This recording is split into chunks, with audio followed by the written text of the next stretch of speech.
Hello and welcome to TEK WOT Tanks with me, Tek, and this is another replay of me playing on Highway map, I think it is? Yeah, Highway. In a standard battle in the LTG.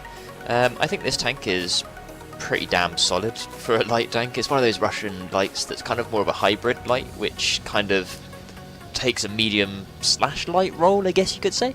And it basically means that you can be really flexible in your playstyle. I think it's probably one of, especially when you get matchups like this at the moment with tier 7, that I think this is possibly one of the most overpowered.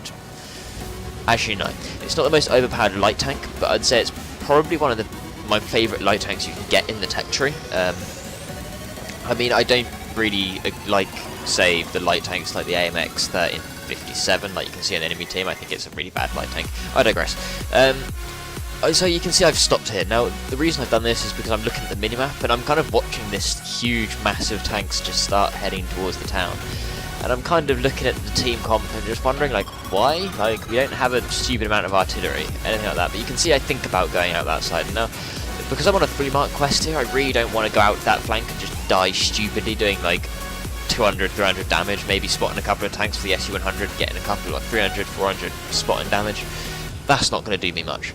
And to be honest, I feel like a right dick, but I've got to just, I've got to follow the team, do the lemon train, and I'm hoping that we can just basically fast push this flank with the amount of tanks we have. We just don't want to stop, which you can kind of see they're fizzling out and stopping, which is worrying me a lot. Especially as I'm on a 3-mark quest here, I'm trying to really just push out the damage and the assistance, and basically just try and do as much as I can for the team. So you can see what I'm choosing to do is move up the 9 line. I feel that if you're playing the town light tank, entering the town on the 9 line is actually probably one of the better plays, just because you can spot stuff coming into the town, and also if you get lit, you can just literally duck into the cover of the buildings. It kind of gives you more options to basically do more in the game, instead of just coming up, say, like the 0 line. So I come in with a really aggressive scout here, and I basically try and spot out anything that could be coming into the town. Now, I could have come across a lot here, but I'm looking at the team comp, and I'm noticing that we don't actually have, if you kind of look at it, they don't have many heavies, where I would expect them not to be putting much to this town, and anything that is in the town is pretty low IQ, just because their comp suggests they should just play the field and fast push that, and they could probably win this.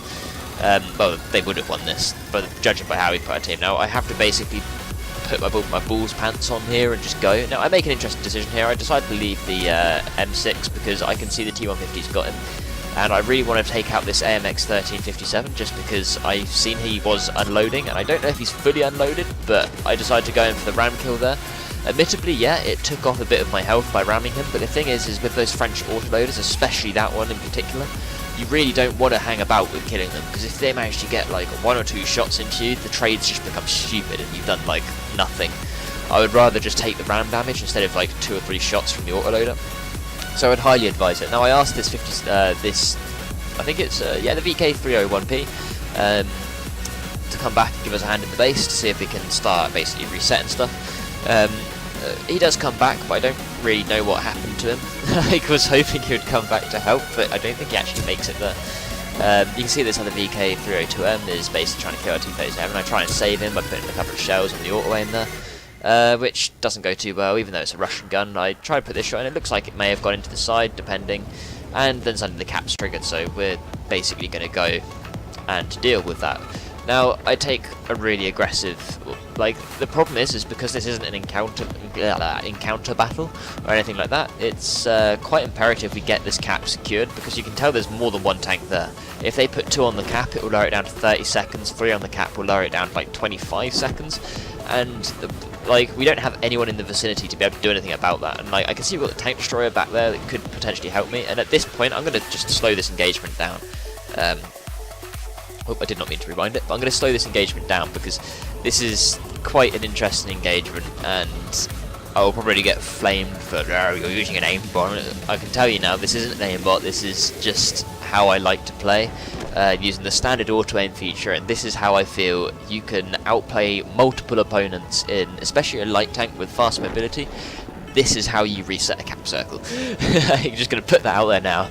This is quite fun. So I've noticed the M7 to start with. Now you can see I get the auto aim off once there, you can see the outline of the tank, and you see I just go in, try and get a snapshot off like that to try and reset. They've now put 2 on, and I spot the T-34 and the Cromwell B. I choose to ignore them because we have buildings and cover, and we need to start basically lowering these cap points. I thought I'd auto-aimed onto him there, but I auto-aimed here again to put another shot into the M4, and I disengage it again there because I'm basically at the moment just trying to lower cap points. I'm not trying to go for the kills. I get one of those lucky bounces from the M7 there. I re-engage the auto-aim there, and I take out the M4.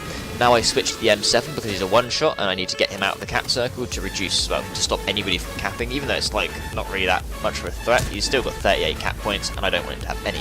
So now I see the T-34. The T-34 has missed quite a few shots. I'm looking at how I've already auto-aimed onto him for these buildings. I was going to try and take the shot through that gap there, but I wasn't reloading in time, and we start putting in shots into the T-34.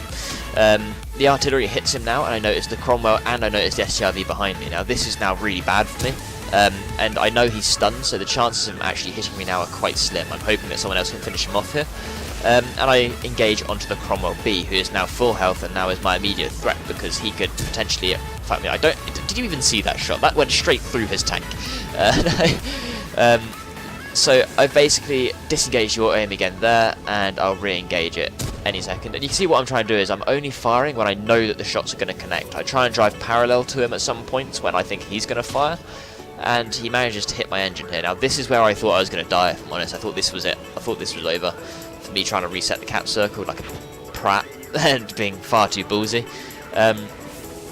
But I'm basically able to keep putting in these shots because this Cromwell B is not being very efficient with his aim. If he'd stopped and just shot at me, he probably would have killed me flat out, but he didn't. And you can see now the STRV comes over, so what I have to do now is try and get back up this slope to try and put basically some cover between me and this STRV, while still engaging this Cromwell B.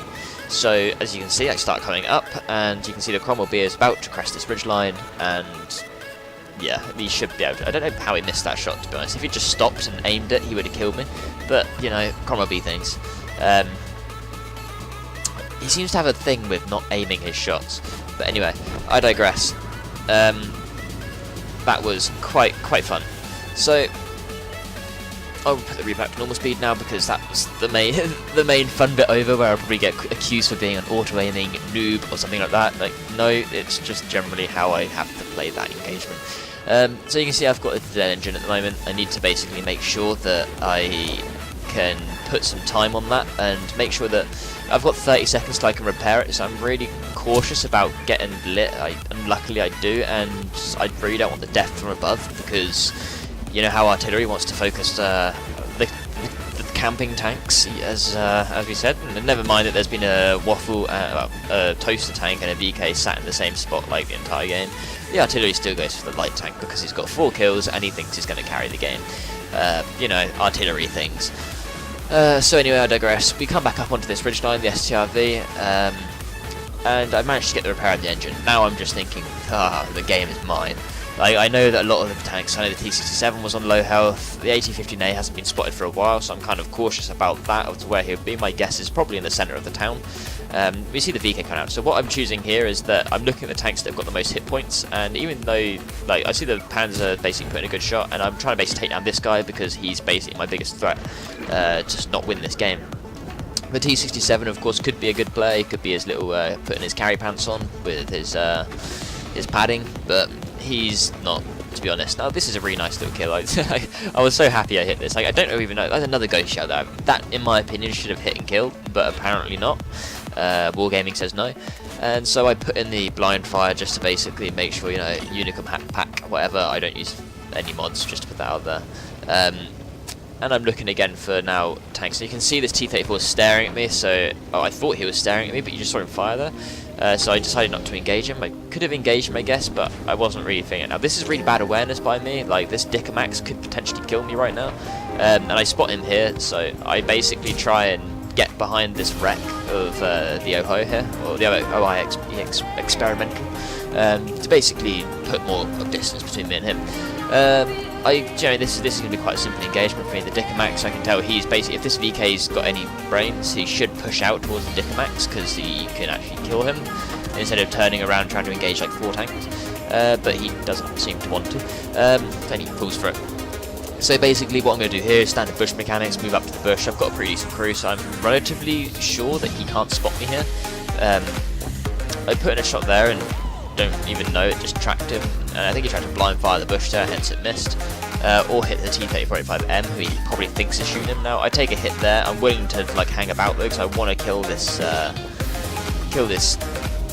well, the Dickmax there. And I noticed that the T-67's on this ridgeline, and I know that he has to, like, he's not going to hit me if he just stays there. He has to come over that ridgeline more, so I try and get in a shot. Unluckily for me, it doesn't connect. It was quite a small, slim shot to take, but yeah, it had to be done. Now, this is a 2v4 at the moment. Both of us are basically one-shots for this guy, for any of these guys. And, like, I kind of feel a bit of a dick here, but I have to throw this guy under the bus now, because he's not doing, like, he's progressing towards the 4 tanks instead of away, which is never good, especially if you're playing a light tank and you try and, like, control the engagement distance. And, like, you can see I chose not to fire there when I was running away. That's basically just so I didn't get spotted on the exit, so they have no idea where I'm going. And it will basically give me more options to try and do stuff. I would have loved to try and save this T-34, but the thing is, like, I can't go and engage on the hit points that I have and do what I did earlier, because I've used my YOLO swaggins earlier to basically take out the cap circle, and I've lost so many hit points at this point that I'm thinking that I don't think I can carry this. This is pretty dire. Like there's not really much I thought I could do in this situation to be able to basically win. I mean, I would be happy to donk out now, 6 kills. I mean, yeah, 2.9k damage. I haven't really done that much assistance or spotting, but as I said, I feel this tank's more of a hybrid medium, hybrid light tank. It doesn't really fill the role of a light tank, because I have like a 5 skill crew in this. Yeah, I don't have max view range, but then I don't run coated optics in it, because as I said, I feel that the gun handling on this needs to be buffed to the max. With all, like, as much as you can, just because the gun is, in my opinion, the strongest point of this tank mixed with the armor. Like, I think that's sort of a common misconception with some light tanks. People seem to have this mindset of that it's a light tank, it plays like this, or it's a heavy tank, it plays in town. And, like, that is the biggest problem with a lot of players, is they don't have any sort of mindset or perception to be able to think outside the box with their tanks, and you can't be, like, it just forces predictable play. As I say, I'm just going to murder this guy because, like, he's just in a bad place, if I'm honest. I just used the auto aim there, and, like, I used a quite nice technique there, where what you do is you make sure you auto aim onto the person and you check the reticle. When you, like, pop out round the corner, you use the reticle to be able to, got really unlucky there with the artillery hit, use the reticle, make sure that it's as small as possible, then poke out, like, the smallest distance you can without showing your, like, tank too much, and you'll most likely be able to hit them 99% of the time. As you can see, we've got a bit of cap pressure going right now, 12 seconds on the cap, we've got to get in there and do something. I'm going to use these bushes to be my best friend all game. At the moment, I have to YOLO this a bit, and I have to basically just get a shot into. We've got 46 seconds now to play with. But the thing is this KV1S, I'm probably not going to get another opportunity to be able to farm him like this. So I just have to basically remove as many hit points as I can from him as quickly as I can, basically to try and kill him.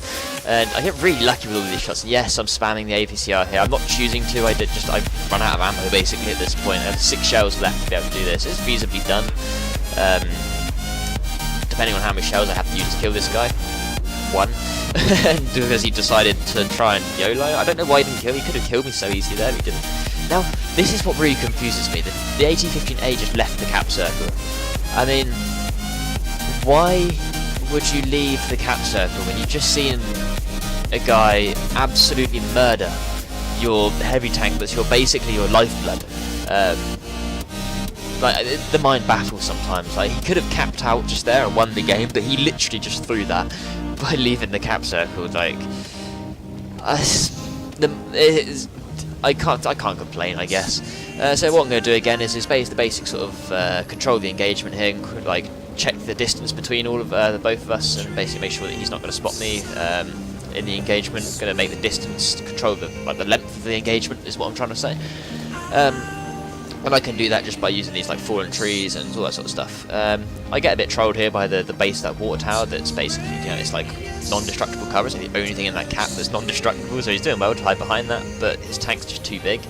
and he still thinks that I'm going to pop up from the same place because he's kind of special like that.